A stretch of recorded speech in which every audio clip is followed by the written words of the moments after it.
C'est la deuxième partie de l'émission Le Monde en 7. Nous allons parler du Togo. Dans ces deux parties, on va parler des résultats des élections municipales qui se sont déroulées. Ces résultats qui confirment une très très large domination du parti au pouvoir, l'Union pour la République, qui à elle seule se taille 75% des sièges selon les résultats provisoires annoncés par la Commission électorale nationale indépendante. Le parti uni a remporté donc ces élections. Au total, 1150 sièges sur les 1527 qui sont en jeu. UNIR est suivi immédiatement par l'Alliance nationale pour le changement, 51 sièges, soit 3% du total, suivi de l'Union des forces de changement, 38 sièges. L'ADI se retrouve derrière avec 34 sièges, suivi du mouvement Tovia, d'un des ministres du gouvernement, 24 sièges. Voilà un peu pour les grosses pointures au cours de ce scrutin. Toujours avec mes invités, nous sommes rejoints sur le plateau par Akleso Esso. Akleso Esso qui est consultant et coach et consultant en communication. Bonsoir Akleso.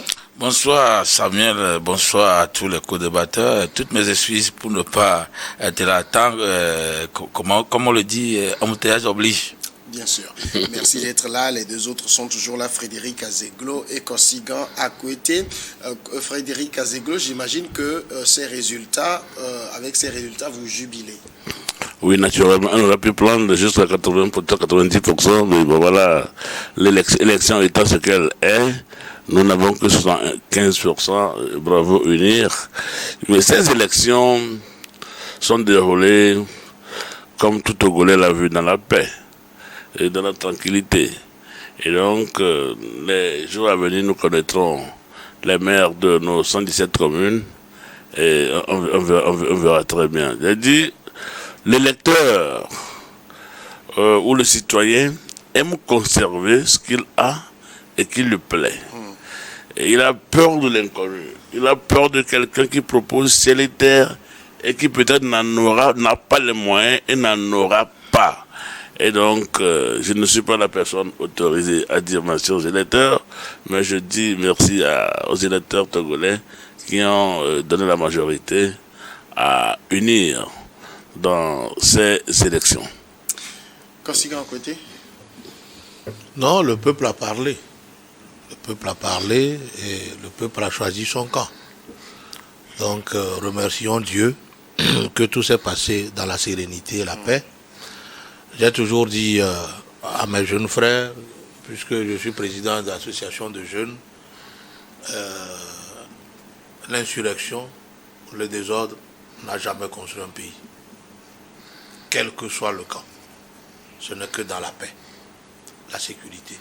Et l'instrument qui amène quelqu'un au pouvoir, c'est les urnes.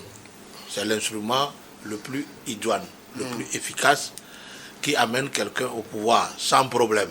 Et la continuité de l'État commence en même temps. Il n'y aura pas à faire un gouvernement d'union nationale, il n'y aura pas à faire un appel, un cessez-le-feu et tout. Par les urnes, par exemple, les maires qui n'auront plus le poste de maire, il n'y aura pas de problème. C'est les électeurs qui ont décidé, un autre va prendre le portefeuille sans aucun problème. Donc, merci à Dieu. Et merci aux électeurs qui ont fait confiance à l'Union pour la République. Comme toujours, il y a plus de 5 ans, les Togolais continuent pas à faire confiance à UNIR. C'est aussi un appel de pied, c'est aussi beaucoup de responsabilité de la part de UNIR et je suis sûr que UNIR ne décevra pas. Il fera le job. Akleso Esso, comment vous expliquez cette victoire de l'Union pour la République? C'est juste la logique?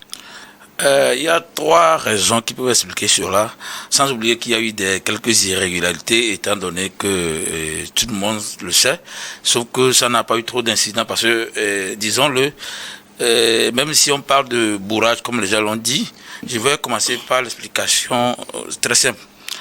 Et c'est l'abstention qui a joué pour unir et qui a condamné l'opposition.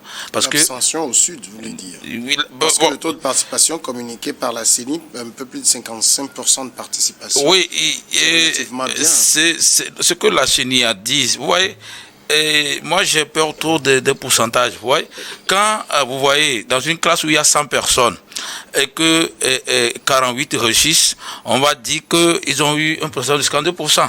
Mais dans une classe où il y a 10 personnes et que 8 réussissent, ils vont dire qu'ils ont 80%. Mais dans la réalité, quand vous voyez les chiffres, c'est pas la même chose. Donc moi, je ne tiens pas compte, puisque quand vous montez vers le nord, la population vers le nord n'est pas la même chose dans la région maritime, vu ce qui s'est passé. Donc comme je le dis, l'abstention... Non, mais oui, restons un peu sur ce point. Mathématiquement, il y a un peu plus de 4 millions d'inscrits, il y a un peu plus de 2 millions de votants. Donc les taux de participation, c'est juste arithmétique.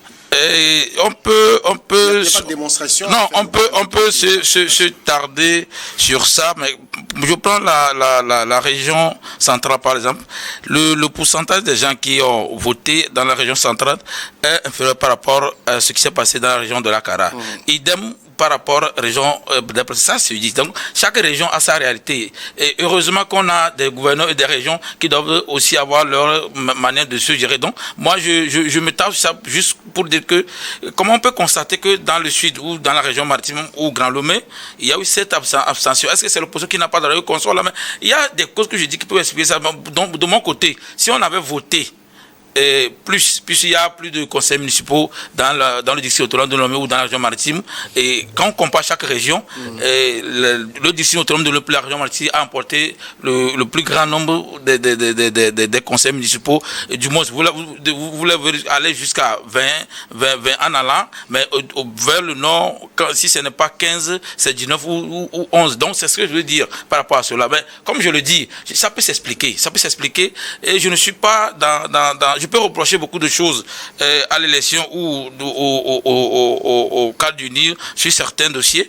mais je peux également dire que moi, personnellement, quand vous voyez tous les événements qui sont passés avant les élections, ont joué en défaveur de l'opposition. C'est ça que je suis en train de dire. C'est la raison, quand vous le voyez, vous voyez que quand on tourne dans l'édition de l'homme de Lomé, ça ne dépasse pas 25% quand les gens sont allés voter. Pourquoi? C'est parce que les gens disent comment dire, je ne sais pas si c'est ignorance et qu'on sort là, disent qu'on est fatigué de voter. Alors que la seule manière de s'exprimer, si on est fatigué, c'est d'aller voter. Et vous pouvez aller voter pour la personne ou contre la personne. Du moins, Ouadou avait fait quelque chose quand il était au Sénégal. Au lendemain des élections, tous ceux qui cherchent du boulot, on vérifie sur le registre de vote pour voir si tu as voté, c'est si tu as rempli tes devoirs citoyens avant même de vaquer au concours. Donc on avait demandé ça.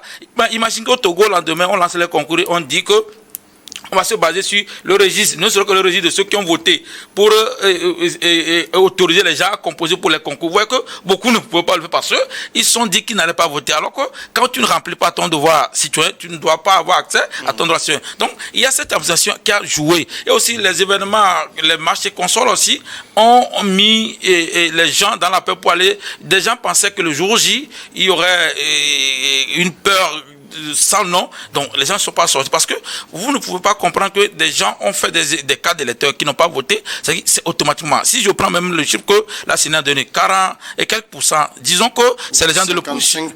Oui, non, je parle de ceux qui ne sont pas allés. Oui, je parle de ceux qui n'ont pas voté, donc c'est plus de 40%. Ceux-là, supposons qu'ils sont de l'opposition. S'ils avaient voté, donc le nombre de conseillers municipaux, au moins on allait trouver, donc UNI aurait peut-être 55% comme ça, et l'opposition à 44%. Donc, on voit que les discussions pour élire moyen consort seront plus ardues que cela. Ici,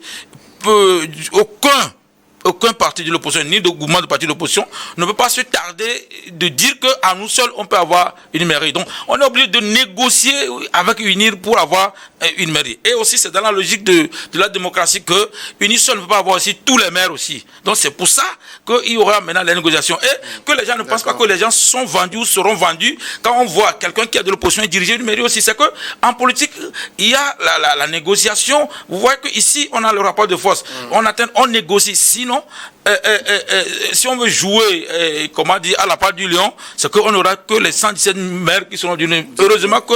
Justement, ici, on a la part du lion. 1150 élus qui viennent de l'Union pour la République sur les 1527 sièges. C'est dire que juste un peu plus de 300 reviennent à l'ensemble de l'opposition. Alors... Frédéric Azeglo, est-ce que c'est, j'ai envie de dire, c'est UNIR qui est trop forte ou c'est l'opposition qui est un peu trop faible? UNIR trop forte, opposition trop faible, je ne saurais le dire. Mais ce que j'ai constaté, c'est que quand on parle d'élections, l'opposition ne prend pas les élections au sérieux. Les gens, on a tendance à dire à des gens qu'on n'allait pas voter. Des gens ont tendance à dire aux gens que nous retournerons dans la 4e République, que voilà, la 5e République là, nous vraiment on n'y croit pas. Donc, ils ont semé tellement, l'opposition a semé tellement de la zizanie dans la tête de ses propres électeurs. Dans la tête de ses propres électeurs. Donc, on ne sait pas s'il faut s'abstenir, pas aller voter, parce qu'on leur a dit que l'histoire de 5e République, ça n'arrivera pas. Ça arrivera, on reculera dans la 4e. Eh bien, ils n'ont pas fixé leurs électeurs. Ils n'ont pas dit, ils n'ont pas fixé. Même, il y a des opposants qui ont douté s'il faut aller poser ma candidature, il ne faut pas aller déposer la candidature, est-ce que ça va tenir, ça ne tiendra pas. Des gens ont annoncé quelque part que l'élection ne tiendra pas. Ils n'ont pas pris l'élection au sérieux. Ils n'ont pas pris l'élection au sérieux. On ne vit pas dans une république comme ça. Deux personnes ne dirigent pas un pays au même moment. Quand quelqu'un est au pouvoir, souffrez qu'il est au pouvoir, vous pourrez ne pas l'aimer. Mais les décisions qu'il prendra, il les prendra au nom de la République. Il les prendra au nom de la République et donc seront considérées comme des décisions légales qui emballeront tout citoyen. J'ai appris que deux opposants ont hésité jusqu'à la dernière pour dire si on n'y va pas, c'est qu'on sera mort définitivement. Hein, et ils sont allés. Alors, comment est-ce que vous pourrez être en train de parler contre quelque chose et après revenir parler pour la chose et demander aux gens de voter? Et là, l'opposition s'est montré à ses propres électeurs, à ses propres partisans parfois, ou à la population entière, qu'ils ne savent pas trop ce qu'ils veulent, ils ne prennent pas sur des élections. Et donc, c'est ça qui fait la force de l'autre côté, donc du camp d'en face de UNIR. UNIR est serein, UNIR sait que chaque fois, quand vient le moment, on doit donner la parole au peuple, par les élections. Et donc, toute élection, UNIR la prend au sérieux et UNIR gagne. Quand on regarde, c'est vrai qu'on prend les chiffres globaux, on parle de 1150 sièges de l'Union pour la République en même temps. Est-ce qu'il ne faut pas faire attention avec ces chiffres dans la mesure où on le sait, il y avait même des communes où UNIR n'avait aucun adversaire en face de lui. Par exemple, quand vous allez au niveau de la Kéran, vous avez des listes UNIR, il n'y avait aucun adversaire en face. Ce n'est pas la faute à UNIR, puisque la constitution togolaise permet à tous les partis politiques de s'implanter où ils veulent. Maintenant, si UNIR occupe le terrain dans un coin et qu'il n'y a pas un autre parti politique qui soit de l'opposition ou qui soit indépendant, qu'il n'y a pas un autre parti politique qui alors s'installe là-bas ou va faire campagne là-bas. Il n'y a pas eu de choix à faire pour les électeurs, je veux dire. C'est parce que l'autre camp a dit, bon, c'est comme là-bas, ça ne le préoccupe pas. Il n'a pas besoin de s'installer là-bas, il n'a pas besoin de poser sa candidature pour alors chercher à occuper la place. Ça ne s'apparente pas à un triomphe sans gloire? Non, pas du tout. Vous ne venez pas, mais moi j'y vais. Je fais ce que je peux, par amour à mon coin, c'est ça. Parce que si un parti politique allait déposer sa candidature et que voilà, on refusait à cause de UNIR, là on peut dire c'est préjudiciable. Mais là, personne n'y va. Mais UNIR dit, moi le coin là j'aime. Je veux développer le coin. Je pose ma candidature. Mais, remercions plutôt UNIR, sinon le coin serait laissé comme ça. Non.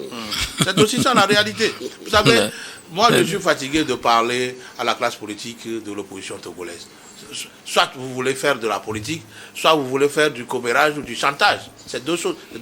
On ne fait pas la politique avec de l'émotion. La politique, c'est une science sérieuse. C'est la science qui bâtit la cité. Donc on ne peut pas prendre la politique et faire du n'importe quoi dans un pays.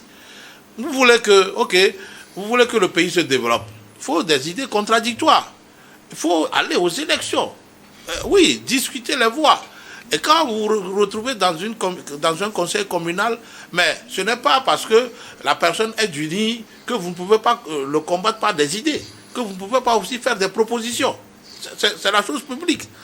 Si aujourd'hui on dit que nous n'avançons pas sur certains points, mais quelle est l'idée contraire qui vient quand on bâtit les projets? Quelle est l'idée contraire qui vient? Quelle est la lumière contraire qui vient pour éclairer l'autre? Pour dire non, allons plus au centre, allons plus à gauche. Il n'y a pas. Maintenant, après, c'est nous tous qui en pâtissons de ces dérives-là. C'est des dictatures. Il faut des dictatures qui ne disent pas son nom. Parce que je ne peux pas être politicien et je sais que mon devoir, c'est d'accéder au pouvoir.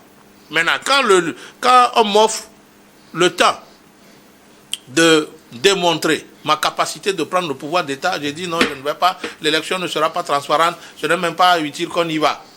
Mais l'autre va. Et la Constitution le lui permet. Il va. Aujourd'hui, il n'y a plus de bastion de l'opposition. Avant, on dit, ok, ici c'est la bastion de l'opposition, parce que quoi qu'on dise, c'est l'opposition qui gagnait là-bas.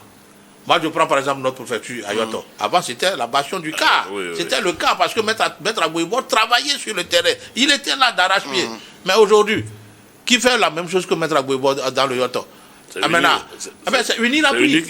Unirabri. Moi, je suis là pour vous. Venez, on va discuter. Je prends vos fils même et c'est vos fils qui vont travailler. Non, c'est pas aussi évident que ça. Non, écoutez. Donc, moi, j'ai dit, c'est ce qui fait qu'aujourd'hui, il n'y a pas la présence où il n'y a pas de voix pour l'opposition. Maintenant, il y a même d'autres plus graves qui se passent aujourd'hui. Il y a d'autres qui sont dans des partis politiques de l'opposition. Et maintenant, à l'approche des élections, ils négocient doucement et ils rentrent dans UNI. Ils deviennent des candidats pour unir. Voilà, c'est tout. Non, il y a tout ce que tu as dit aussi, on le connaît, mais c'est qu'il faut expliquer pourquoi, des fois, c'est que la CENI aussi a travaillé comme si elle travaillait pour unir. Il y a des listes qui ont été rejetées juste par la CENI. Il y a des gens où on a fait mention derrière la naissance. Pourtant, la Cour suprême dit qu'elle n'a pas vu la mention là, donc on a rejeté le dossier là. Il y a des gens où normalement la CENI devait informer celui-là où on a déposé les dossiers que vous voyez, votre dossier souffre d'irrégularité. Venez, on ne l'a pas dit, le dossier est passé et on donne 4 ou 3 heures à la personne. Donc il y a ces gens, ça fait que il y a des endroits où les gens devaient être adversaires d'UNI, ils n'ont pas pu parce que leurs dossiers ont été rejetés. C'est pas forcément qu'il n'y a pas de candidat. Maintenant, on peut aussi expliquer certaines choses. Vous voyez, quand vous allez sur le terrain, mathématiquement, UNIRA, d'après ce que Agbouibo a mis en place par rapport aux membres du bureau de vote, UNIRA une partie des membres du bureau de vote et l'opposition partage le reste. Donc, déjà, il y a 3 des gens de UNI qui sont comme membres de vote. Maintenant, vous voyez, encore, UNI amène des fois aussi 3 ou 2 délégués. Ça fait déjà 5 ou 6 dedans. Mais quand vous multipliez le nombre de délégués ou de membres de vote d'UNI dans une salle, dans un bureau de vote, plus le nombre de bureaux de vote, c'est que déjà, UNI a un nombre de personnes qui vont déjà voter pour UNI. Donc, quand il y a ces gens d'abstention ajoutée à cela, vous d'accord, c'est normal que UNI gagne. C'est pas forcément que l'opposition n'hésite pas. L'opposition a failli dans sa mission. Parce que, comme moi je le dis déjà, à chaque élection, l'opposition trouve un problème auquel elle s'accroche et laisse le terrain politique à unir. Toutes les élections qui sont passées, la dernière c'est le problème d'Amron, où l'opposition, au lieu de préparer les élections, où il peut avoir une équipe, il a une équipe qui prépare l'élection, une équipe qui s'occupe exactement, ils ont consacré le temps à cela. Et dans ce pays, il y a eu des élections où l'opposition s'est attaquée, libérer Bodjuna ou libérer Kpata. L'élection passe, c'est tout, l'opposition se trompe chaque fois à chaque élection. Et ce n'est pas que l'opposition n'hésite pas. Parce que moi, je ne peux jamais dire que l'opposition n'hésite pas. Un journaliste a dit ça, je lui ai dit. C'est comme je dis aujourd'hui qu'au Togo, il n'y a pas de journaliste. Comment il n'y a pas de journaliste? C'est comme ça qu'il y a aussi l'opposition. Seulement, l'opposition joue mal son rôle. Et comme je le dis, c'est ça qui a joué à la faveur de l'UNI. Et maintenant, supposons qu'il y a un bureau de vote. Il y a 300, bulletins où les gens de l'opposition ne sont pas allés. Et on constate qu'il n'y a que 250 personnes qui ont voté. Donc, moi, quand on me dit qu'on a bourré les unes là, c'est que c'est l'absence des gens de l'opposition qui ne sont pas allés. Puisque si les gens là sont allés prendre leur bulletin de vote, on va trouver où pour encore bourrer. Donc c'est que les gens devaient faire ce qu'on appelle le vote révolutionnaire. Où vous votez, vous restez là-bas pour voir jusqu'à ce que tout se fasse. Maintenant, il y a trois ou quatre mécanismes qui permettent qu'au moins le vote soit clair. On dit quand on finit, vous pouvez faire photographier comment on appelle le tableau où on a fait le dépouillement. On vous donne les procès verbaux. Vous rendez compte à votre accusé. Et vous pouvez même avoir quelqu'un qui est sans de vote, il collecte tout pour avoir le résultat exact. Donc, dans tout ça là, si il advenait que un parti politique qui envoie un délégué, il revient avec, comment on appelle, avec 0 votant, c'est comme si le délégué là même est con.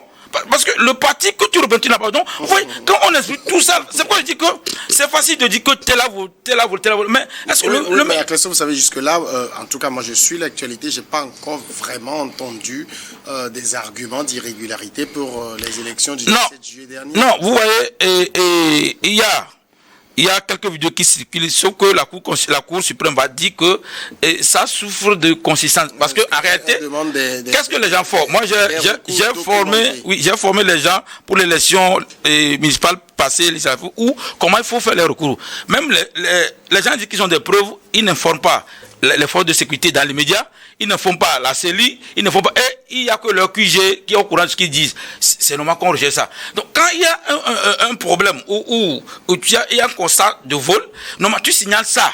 D'abord, aux forces de sécurité là-bas, tu fais ton rapport là-dessus, tu signales ça à la CELI, et où ça s'est passé. Maintenant, tu signales ça à ton QG, et quand tu informes du monde, il devait y avoir concordance. Et en plus, il y a comment ils s'appellent les gens là, les observateurs qui circulent. Souvent, il y a la CNDS qui a mis dedans. Quand tu signales à ce niveau, et tu fais le rapport en disant que telle personne se passe, au moins, s'il y a un concordance entre 3 ou 4 personnes qui sont pas, on peut dire, mais quand on fait ce genre de choses, on vérifie ce que tu as dit. Et vous allez voir que c'est uniquement le QG du parti qui dit que ça s'est passé. Et moi, les informations où j'ai eu avec des vidéos, le problème, c'est que je ne suis pas expert informatique, mais je me dis que est-ce que si on fouille le code source de cette vidéo, on va voir que ça s'est passé à la CELI là où il dit qu'il s'est. Donc vous voyez que c'est normal des fois que c'est pourquoi la Cour constitutionnelle rejette, parce que ça souffre de vérité ou de réalité. Donc c'est ça qui tue l'opposition. Maintenant, il faudrait qu'on arrive à un moment donné. C'est comme moi j'appelle le vote révolutionnaire, parce que je me rappelle en 2010, j'ai été président du bureau de vote vers et Pepe Hidjarawe, la population est restée avec nous. On a compté tout. Ils ont fait tout jusqu'à ce que les voitures de la CENI sont venues avant qu'ils ne quittent. Mais ces dépouillements, vous allez, il n'y a personne au niveau des bureaux de vote. C'est comme si la population ne sait pas que la loi les autorise même à venir suivre le dépouillement. Vous voyez, c'est facile de dire qu'on a volé, qu'on a fait ceci, mais moi je me dis, quand je ne joue pas, il y a des gens même qui n'ont pas voté, qui disent qu'on les a volés. C'est-à-dire que tu n'es pas allé jouer ton rôle de Togolais, mais tu dis qu'on a voté. Sur quelle base on peut prouver ça? Alors, je parlais tout à l'heure de certaines zones où il n'y avait pas d'opposition. C'est plutôt l'exemple de Kanté que je devais donner. Mais on a des zones comme ça où on n'a pas eu de liste d'opposants. Et quand on prend ce score, ce nombre de sièges astronomiques d'UNI, c'est vrai que ça rejoint ce qu'on a vu au niveau des législatives. 108 sièges pour unir sur les 113. Là, on a 75% des voix. Et la force de unir réside dans quoi? Dans sa capacité de maillage du territoire? Oui, sa capacité de maillage du territoire. Et il est implanté dans tous les coins, du Togo, partout. Une est très implantée au Togo. Par rapport opposé à certains partis d'opposition qui n'ont l'existence que dans la poche de son promoteur. Ils n'ont pas même moyen qu'unir. Dans la poche de son promoteur à Lomé, son salon et en même temps le siège sont partis. Bon, au contraire, unir est partout. Et donc, il faut y entrer pour comprendre. Unir un mode de formation, de fonctionnement très très puissant. Quand vous arrivez dans une zone, vous vous appelez unir, il y a quelqu'un là qui demande le parti, qui coordonne toutes les activités du parti là-bas. Et ça remonte au niveau professionnel, ça remonte au niveau régional, ça remonte au niveau national. C'est un truc très très structuré. Il va être difficile, je suis sincère, très sincère, il va être difficile à un parti d'opposition, à une coalition de partis d'opposition, de battre unir un jour sur notre territoire. il y a rien qui est figé dans la vie, mais il va être difficile. Par la façon dont UNIR est structuré, UNIR fonctionne, UNIR est sérieux avec les affaires qui engagent l'État, il faut que l'opposition, si elle veut arriver à un niveau, un jour gagner cette élection, remettre ce même sérieux-là pour pouvoir faire face à UNIR. Il y a trop de sérieux, du sérieux à UNIR. Donc, UNIR est planté partout au Togo, UNIR fonctionne de manière collégiale, mais de manière hiérarchique. À UNIR ne devient pas candidat qui veut. Hein. N'est pas candidat qui veut. On ne fait pas ce qu'on veut à UNIR, non. Non, donc, c'est pour vous dire que les résultats des dernières élections des élections municipales du 17 juillet reflètent la réalité politique au Togo. Sinon, on devait écouter les ténors de l'opposition en train de crier à la fraude, au vote, comme ce fut le cas dans les années passées. Je suis en train de voir que ceux qui s'opposent à UNIR sont conscients de la débandade qui caractérise leur cas aujourd'hui. Ils ne sont vraiment pas à la hauteur de UNIR qui, je dis, prend très très au sérieux tout ce qui est élection au Togo. Frédéric Kaziglu, je vais faire un travail arithmétique. C'est vrai que la CENI parle de 55% de participation. Un peu plus de 4 millions d'inscrits sur la liste électorale. Donc ça veut dire qu'on a peut-être un peu plus de 2 millions qui sont allés voter. Oui. On a 45% qui ne sont pas allés voter. Alors, avec toute la campagne de UNIR, je dirais que il n'y a que 55%. Je dis que 55% qui sont allés voter. Et sur les 55%, c'est vrai que la CENI n'a pas encore communiqué, suffrage exprimé, bulletin nul, tout cela. Mais si je le prends de façon mathématique, UNIR à 75%, ça dit autour de 500 000 personnes qui n'ont pas voté pour UNIR, plus les abstentionnistes. UNIR n'est pas majoritaire dans l'opinion non plus. Bon, là, on ne compte pas les absents. Ceux qui n'ont pas voté. C'est-à-dire le parti, malgré oui, ceux qui n'ont pas voté, on ne les compte pas. Oui. Ceux qui n'ont pas voté, on ne les compte pas. Et donc, le décompte ou toute la comptabilité ou toute cette histoire concerne les votants qui sont de 51%, comme le dit la CENI, et en qui nous faisons confiance d'ailleurs. Maintenant, l'Africain, généralement, ne comprend pas l'importance du devoir civique. Beaucoup de personnes. Oui. Et donc, il y a beaucoup de personnes qui ne comprennent même pas l'élection qu'on est parti faire. Il y a beaucoup de personnes qui n'ont pas compris l'élection, ils ne savent pas pourquoi il y a élection. Il y a d'autres personnes à qui on a dit, si vous sortez, on va vous tuer. Si vous sortez, qu'il y a des gens qui donnent des mots d'ordre de quelque part, que ne sortez pas, n'allez pas voter, nous allons rendre caduque la journée de vote. Alors, beaucoup de personnes auraient cru à ces mots et se seraient abstenus. Alors, ceux qui ont compris l'importance du devoir citoyen qui est le vote sont allés voter et bon, voilà les résultats. D'accord. Consigan à côté, en parlant de maillage du territoire, c'est facile de le faire quand on a les moyens d'État. Vous savez, je vais vous surprendre sur ce plateau. C'est ceux qui sont au banc de touche, qui pensent que UNI utilise les moyens d'État. Pas du tout, hein? Pas du tout. Quand prenons UNI, préfecture par préfecture, canton par canton, les membres d'UNI, quand vous voyez comment ils se donnent à cœur joie de se donner pour la réussite de tous les projets du parti UNI dans nos différents coins, dans nos différents villages et hameaux et fermes, vous n'allez pas avoir idée. C'est avec joie, c'est avec abnégation, c'est avec dévouement, ils y vont. Et puis la structuration du parti fait que quand l'ordre parle de Lomé, du siège UNI, si on dit c'est 8 heures, même si c'est à Kparatao, c'est à 8 heures, hein, le gars est déjà là-bas. Et le représentant local a déjà pris toutes les dispositions pour que la mission réussisse. Alors, quand il s'agit de campagne, je vous dis que c'est depuis le siège, mais le casting est fait de sorte que ça répond toujours aux aspirations de la population locale où il faut voter. L'ordre ne vient pas comme ça. Et les gens ne viennent pas avec les moyens d'État, non, c'est avec leurs propres sous, avec leurs propres véhicules.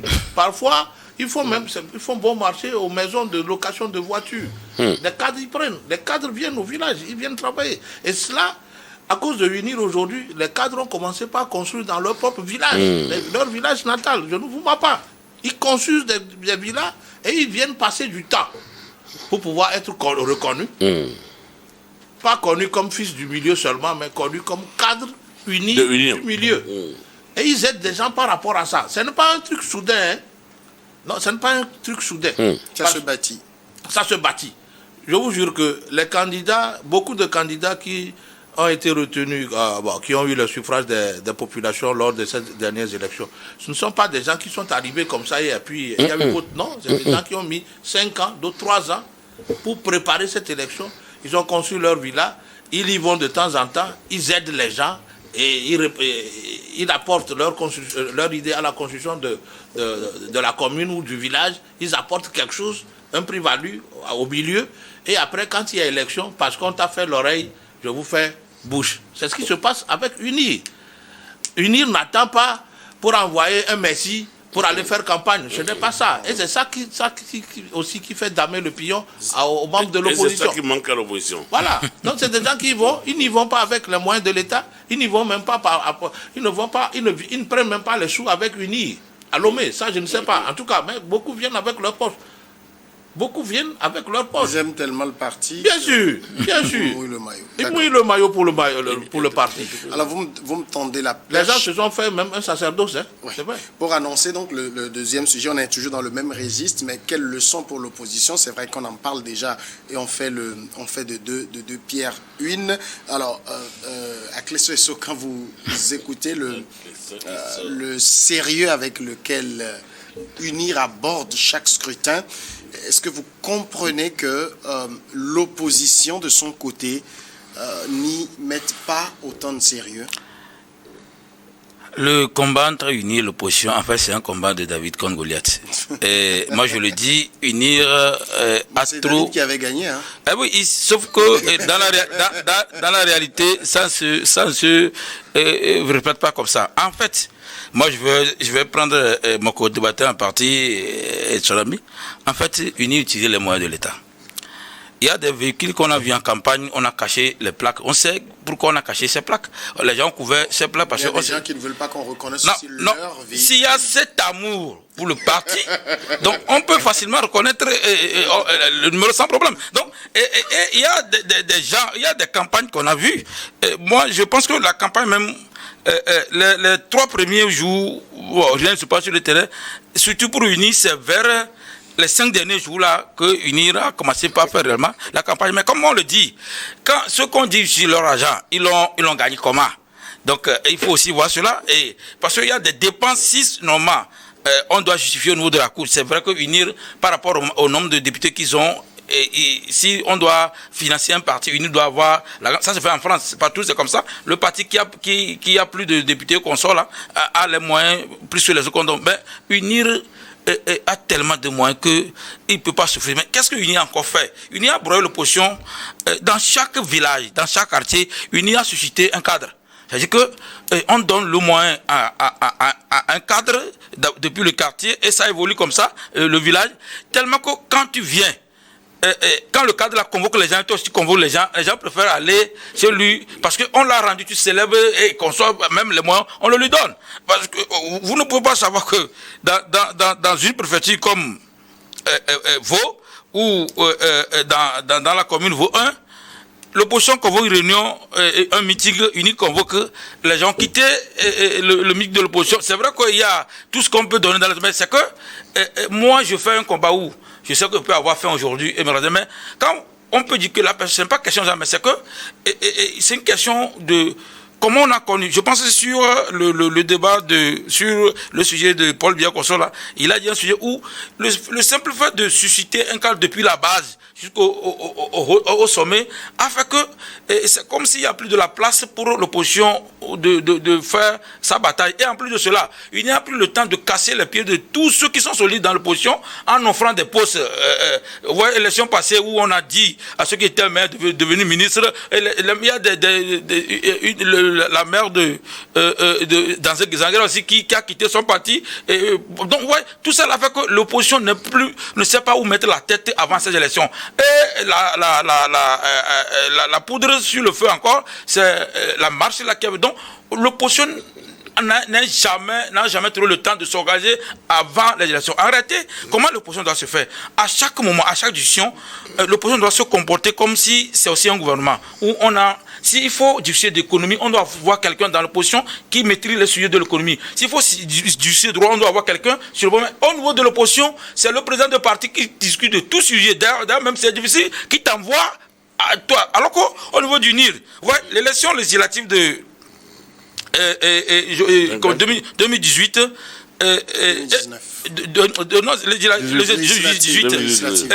présidentielle communale de 2019 et présidentielle de 2020 et même présidentielle, vous allez voir que Fort n'est pas allé sur Média Passé Kanka Malik qui allait parler à la TVT. C'est que ça là, vous ne verrez pas souvent si ce laps de temps est donné à l'opposition, on n'envoie jamais ni le numéro 2, ni le numéro 3. Donc, alors que ça aussi, ça fait une vitrine pour la personne.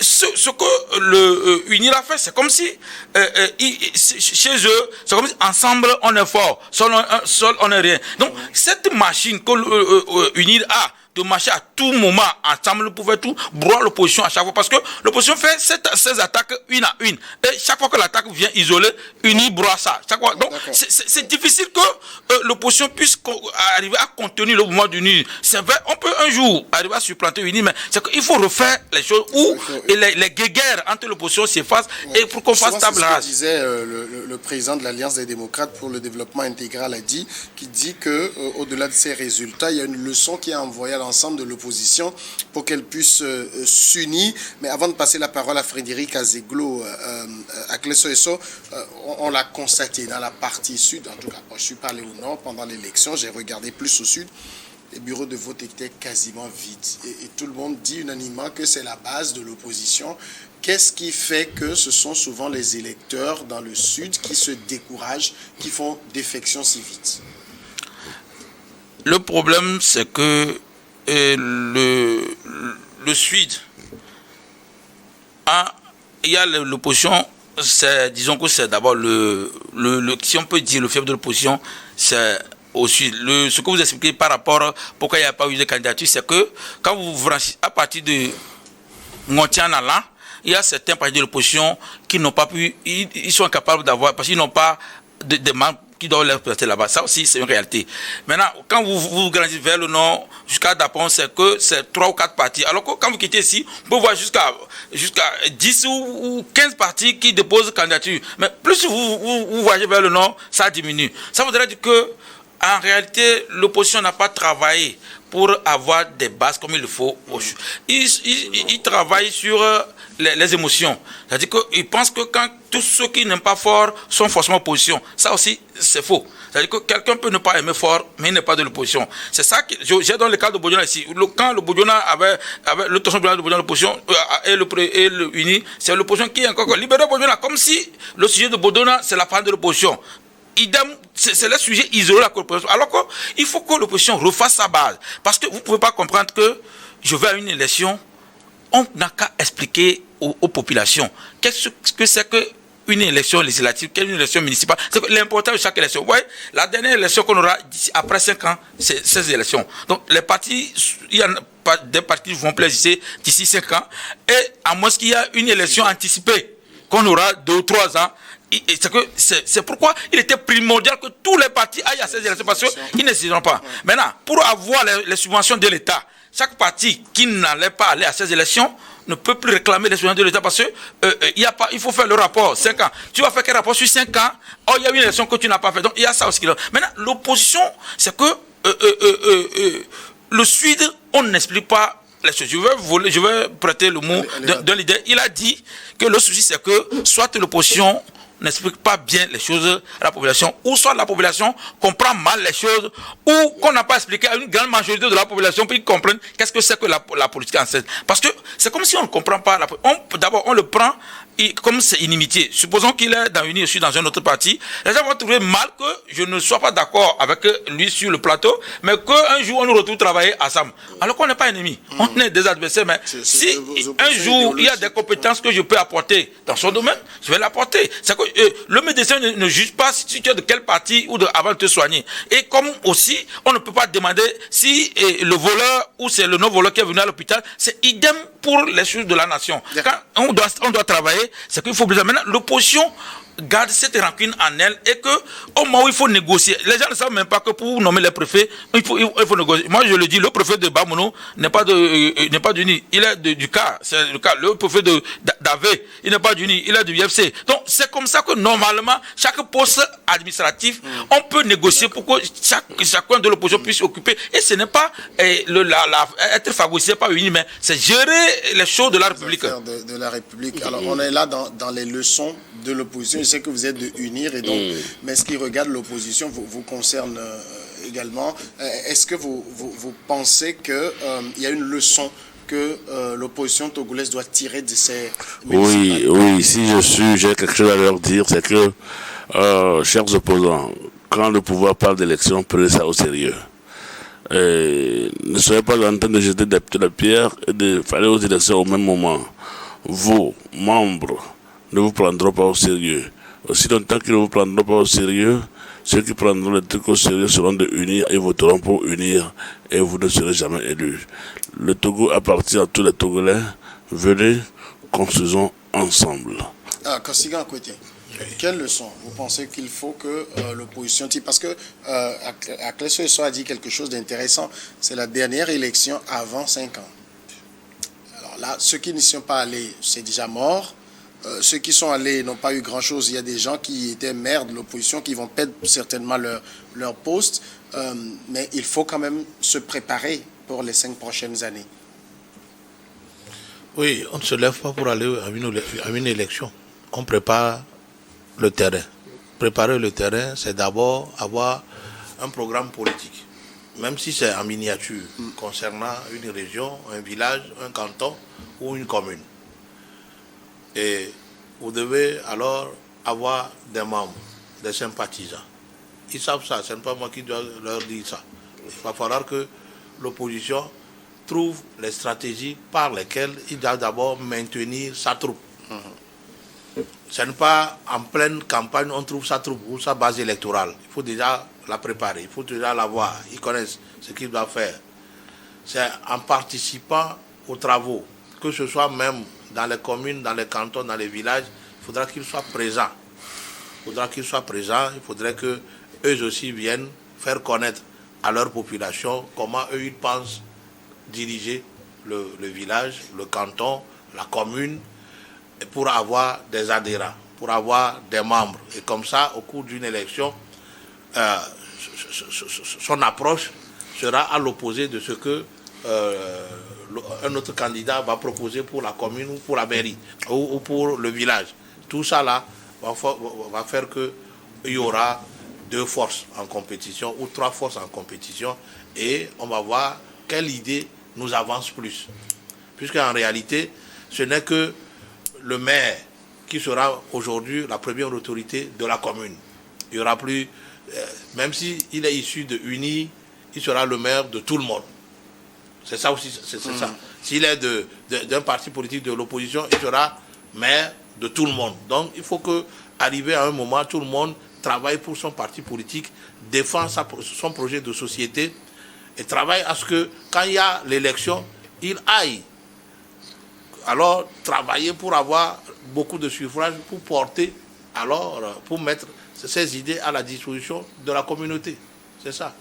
Donc, mais dire que nous allons attendre jusqu'à 5 ans. Quand il y aura élection, on va aller parler aux gens. Même on ne parle même pas aux gens. On prend seulement les logos des partis politiques et on fait campagne. Non, ce n'est pas ça. Qu'est-ce que vous avez eu à faire avec la personne durant 5 ans? Quand il pleuvait, quand il y avait la sécheresse, quand il y avait les épidémies, quand il y avait la famine. Vous avez fait quoi avec la personne? C'est en termes comme ça, les gens réfléchissent maintenant. C'est ça la réalité. Eux, ils font quoi? On n'est pas seulement là pour critiquer. Critiquer, c'est dans les années 1990, quand il y avait alors ce vent de démocratie. Là, ça fait 35 ans. C'est fini là. Donc, il faut être sur le terrain. Il faut être sur le terrain, il faut parler aux gens, il faut connaître le vécu des gens et même négocier certains avantages aux gens. Les gens ne savent pas qu'aujourd'hui, quand les gens, comment les gens issus de son village, quand ils ont le bac, les jeunes là, ils ne savent pas comment ils viennent à Lomé pour aller à l'université. Qu'est-ce qu'ils font dedans? Qu'est-ce qu'ils font dedans, dans leur inscription? Comment est-ce qu'ils les aident? Dans leur orientation, tout ça, qu'est-ce qu'ils font? Donc, voilà beaucoup de choses. Oui, mais en même temps, est-ce que ça, c'est le travail d'un politicien? Oui, c'est pas le travail d'un politicien. Bien sûr, parce que c'est le futur cadre. C'est pas le futur cadre. Non, le député peut avoir son bureau dans la commune où ses problèmes. C'est le futur cadre. Moi, je me rappelle que ce sont ces choses que le maire sortant à la voix aujourd'hui dans les campagnes. Le maire sortant de Vaud, j'ai eu un jeune de Vaud qui a eu le bac à Djagblé avec 17 de moyenne. Il n'a pas de nationalité, il a que la naissance, alors qu'il y a bourse pour partir. Donc, quand j'ai appelé, les parents disent que bon, il ne peut rien faire.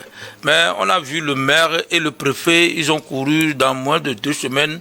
Il a pu avoir sa nationalité, tout cela pour s'inscrire et faire ce qu'il doit faire. Donc, moi, je pense qu'il faut aussi c'est le cabinet des élus locaux. C'est le cabinet qui doit collecter ces problèmes pour voir dans quelle mesure il faut traiter. Ici, il faut le faire dans l'ensemble. Sinon, de temps en temps, le politicien doit s'informer des problèmes sociaux aussi. Il est là pour ça. Il est là pour ça. Donc, il est enquête directeur. Oui. Naturellement. Même l'élève du CM2, c'est le futur électeur, c'est le futur cadre. Il faut lui apporter quelque chose aujourd'hui. Il faut contribuer à sa réussite. Si on veut être un bon politicien, parce que même si aujourd'hui il ne vote pas pour vous, demain, sa voix comptera pour vous. Moi, je pense qu'il doit même faire mieux. Je me rappelle qu'au niveau de Bamono, je ne sais pas s'il continue, il n'est pas politicien quand même. Je vois Tata ici, il distribue des bons de nous. C'est-à-dire que vous avez un ticket, au lieu d'aller manger à des kilomètres, lors du bac, tous ceux qui viennent, ils ont un ticket pour aller manger chez les bonnes femmes, les donnent. Et j'ai aussi assisté dans Bamono, où les cadres, on prend tous ceux qui ont reçu au bac, surtout les militants, on leur fait des cadeaux, des kits, consoles. Bon. Et je n'ai pas vu venir à part, mais je vois que c'est tous les cadres du Bamono qui offrent ça à chaque année. Donc, si ça peut se faire chaque fois comme ça, je pense que les choses vont aller. Le problème, c'est que quand tu es dans une communauté, et que la communauté sait que ces problèmes sont tes problèmes, le jour où tu viendras parler de partis politiques, tu trouveras des gens qui vont te suivre. Oui. Messieurs, merci d'être passé pour cette émission. Merci Frédéric Azeglo. Merci, merci. Merci à toi. Et merci à Kosiga Akwete d'être passé animer cette émission avec nous. Merci à vous tous de l'avoir suivi. Je vous retrouve le samedi prochain.